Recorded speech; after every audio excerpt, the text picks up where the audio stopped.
નર્મદા જિલ્લાના નાદોદ તાલુકાના રામપુરા ઘાટ કીડી મકોડી ઘાટથી નર્મદા પરિક્રમાનો તારીખ 19મી માર્ચથી પ્રારંભ થશે। આ પરિક્રમા સમગ્ર ચૈત્ર મહિનો એટલે કે 17મી એપ્રિલ સુધી ચાલશે। આ 14 કિલોમીટરની પદયાત્રાના પ્રારંભ પૂર્વે જિલ્લા કલેક્ટર એસ.કે. મોદીએ રામપુરા ઘાટ ખાતે પહોંચીને શ્રદ્ધાળુઓ માટે ઊભી કરવામાં આવેલી સુવિધાઓનું નિરીક્ષણ કર્યું હતું।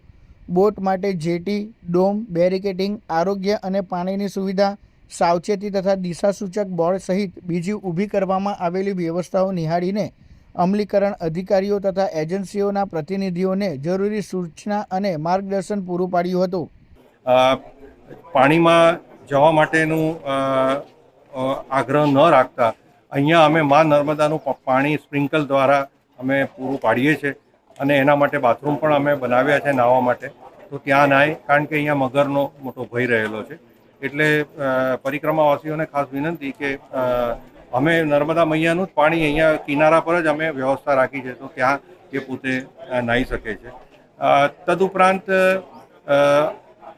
અમે જે તિલકવાડાથી સહેરાવ ઘાટ છે ત્યાં અમે લગભગ 2 કરોડ કરતાં વધુના ખર્ચે એક હંગામી બ્રિજ બનાવ્યો છે, જેથી કરીને લોકો એને બ્રિજ પરથી પસાર થઈ શકે।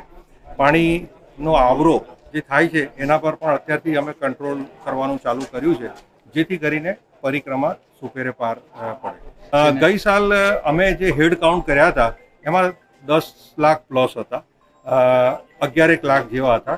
આ વખતે અમને એવું લાગે છે કે સરકારશ્રી અને જિલ્લા વહીવટી તંત્રએ જે વ્યવસ્થા કરી છે અને સોશિયલ મીડિયામાં જે રીતના પ્રચાર પ્રસાર થઈ રહ્યો છે એ જોતાં એવું લાગે છે કે લગભગ 15 લાખ લોકો આ મા નર્મદાની પરિક્રમા કરશે। ઉત્તર વાહિની નર્મદા પરિક્રમાના માર્ગમાં રામપુરા, સહેરાવ, તિલકવાડા અને રેંગણ ઘાટ આવેલા છે।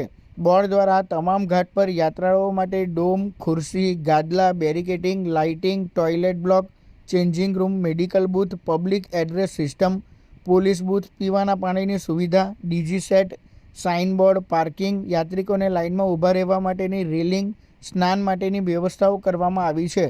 તેવી જ રીતે સમગ્ર પરિક્રમા માર્ગ પર લાઇટિંગ, સાઇનેજીસ, કચરાપેટી, સીસીટીવી કેમેરા, સિનિયર સિટીઝન માટે બેઠક વ્યવસ્થા, ટોયલેટ યુનિટ, ઇમરજન્સી કામગીરી માટેની જરૂરી મશીનરી અને સાધન સામગ્રીની વ્યવસ્થા કરવામાં આવી છે। ત્રિવેણી સંગમ ઘાટ પરથી જ્યાં યજ્ઞ કરેલો ત્યાં ભભૂતિ નીકળતી હતી અને એવું કહેવાય છે કે એ ભભૂતિ લોકો એને ખાવામાં પણ યુઝ કરતા અને દવા તરીકે બી યુઝ કરતા કે એને લગાડવાથી કોઈપણ રોગ હોય તો દૂર થતો હતો। આ નર્મદા પરિક્રમા વિશે માહિતી એ જ કે આ વર્ષો જૂની પરિક્રમા અહીંયાથી થાય છે। અહીંયા ત્રિવેણી સંગમ પરથી સ્નાન કરીને જવાનું હોય છે। ત્રિવેણી સંગમ એટલે કહેવાય છે કે અહીંયા નર્મદા નદી, ગુપ્ત ગોદાવરી અને કીડી મકોડીના ત્રણનો સમન્વય એ જગ્યાએ થાય છે। ત્યાંથી લોકો સ્નાન કરી રણછોડજીએ આવીને દર્શન કરી પરિક્રમાની શરૂઆત કરે છે અને પૂરી પરિક્રમાનો માર્ગ 14 કિલોમીટરનો છે અને પરત થઈને અહીંયા રેંગણ વાસણ થઈને આવીને પરત આવીને સ્નાન કરી રણછોડજીએ દર્શન કરીને પરિક્રમા પૂર્ણ કરતા હોય છે। અહીંયા બધા લગભગ અમને ખ્યાલ છે ત્યાં સુધી બધા શિવલિંગ જ હતા, શંકર ભગવાનના જ મંદિર હતા બધા। આ ગુફામાં પણ શંકર ભગવાનની જ મૂર્તિ છે। અહીંયા લાંબી પરિક્રમાવાળા લોકો અહીંયા આવીને દર્શન કરીને જ જતા હોય છે। ચોમાસામાં ગમે એટલું પાણી આવે પણ અહીંયા ડૂબી જાય છે પણ મંદિરને ધોવાણ થતું નથી, એ એની અલૌકિકતા બતાવે છે।